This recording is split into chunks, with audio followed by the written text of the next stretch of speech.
আসসালামু আলাইকুম everyone, welcome back to my channel Meghla cooking world. আজকে আমি আপনাদের সাথে খুবই মজাদার একটি রেসিপি নিয়ে হাজির হয়ে গেলাম, আর সেটা হচ্ছে chicken wings fry recipe.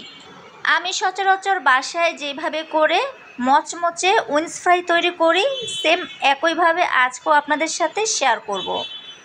Wings fry করার জন্য আমি এখানে উইংস নিয়েছি, আর উইংসগুলো খুব ভালো করে ধুয়ে পরিষ্কার করে নিয়েছি। এখন আমি দিয়ে নিলাম উইংসের উপরে আদা রসুনের পেস্ট, দিয়ে নিলাম হলুদ গুঁড়ো পরিমাণ মতো, দিয়ে নিলাম লাল মরিচের গুঁড়ো পরিমাণ মতো, দিয়ে নিলাম স্বাদ মতো লবণ। এখন আমি দিয়ে নিলাম ঘরে তৈরি করে নেওয়া টক দই। এখন দিয়ে নিলাম উইংসের উপরে পরিমাণ মতো আটা। তারপর একটু আমি হাতের সাহায্যে মেখে নিব। আমি কিন্তু এখানে পরিমাণ মতো একটু পানি অ্যাড করব। তো এখন আমি একটু পানি অ্যাড করে নিলাম, মানে উইংসটা একটু মাখো মাখো টাইপের ভাবে মেখে নিতে হবে। যে সকল আপুরা নতুন রাঁধুনি, এর আগে বাসায় কখনো উইংস ফ্রাই বা চিকেন ফ্রাই তৈরি করেননি, তারা যদি আমার আজকের এই উইংস ফ্রাই রেসিপিটা একটু ফলো করেন, ইনশাল্লাহ সামনের দিকে আপনারাও বাসায় কিন্তু উইংস ফ্রাইটা তৈরি করে নিতে পারেন।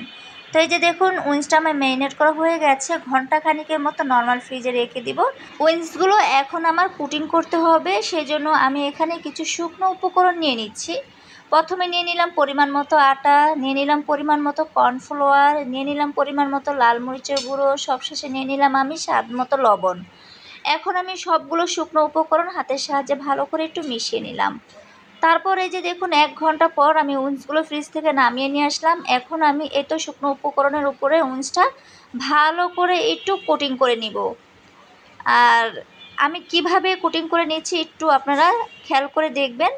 আমি কিন্তু উইংসটা হাত দিয়ে ভালো করে চাপ দিয়ে তারপর কোটিং করে নিচ্ছি। এখানে আপনাদেরকে ছোট্ট একটি টিপস দিচ্ছি। আপনারা চাইলে এই উইংসগুলো ময়দায় কোট করে তারপর যে কোনো এয়ারটাইট বক্সে করে ডিপ ফ্রিজে দেখা যায় 2-4-6 মাস পর্যন্ত রেখে দিতে পারেন। হঠাৎ করে দেখা যায় বাসায় গেস্ট আসে, তখন কিন্তু ডিপ ফ্রিজ থেকে নামিয়ে একদম ডাইরেক্টলি ডুবো তেলে মচমচে করে ভেজে দিতে পারেন। তো এই যে দেখুন, আলহামদুলিল্লাহ সবগুলো উইংস আমি ময়দায় কোটিং করে নিয়েছি। আর আগে কিন্তু উইংসটা ফ্রাই করার জন্য আমি তেলটা গরম করে নিয়েছিলাম। এখন এই যে দেখুন, তেলের উপরে এক এক করে উইংসগুলো আমি দিয়ে নিচ্ছি। যখন উইংসটা ভাজবেন তখন চুলা জালটা একটু মিডিয়াম টু লো আঁচে করে ভেজে নেবেন। আপনারা চাইলে এই উইংস ফ্রাইটা বাচ্চাদের স্কুলে টিফিনও দিতে পারেন, বা বিকেলের দিকে আপনারাও কিন্তু গরম গরম বাসায় ভেজে খেতে পারেন। আপনাদের কাছে আমার একটাই অনুরোধ, যারা এখনও আমার চ্যানেলটি সাবস্ক্রাইব করেননি তারা প্লিজ দয়া করে আমার চ্যানেলটি সাবস্ক্রাইব করে দিবেন। আর যারা অলরেডি আমার চ্যানেলটি সাবস্ক্রাইব করে দিয়েছেন তাদেরকে অসংখ্য অসংখ্য ধন্যবাদ, এবং আমার অন্তরস্থল থেকে অনেক অনেক দোয়া এবং অফুরন্ত ভালোবাসা রইল। তো এই যে দেখুন, এখন আমি উইংসগুলো একটু উল্টিয়ে দিচ্ছি।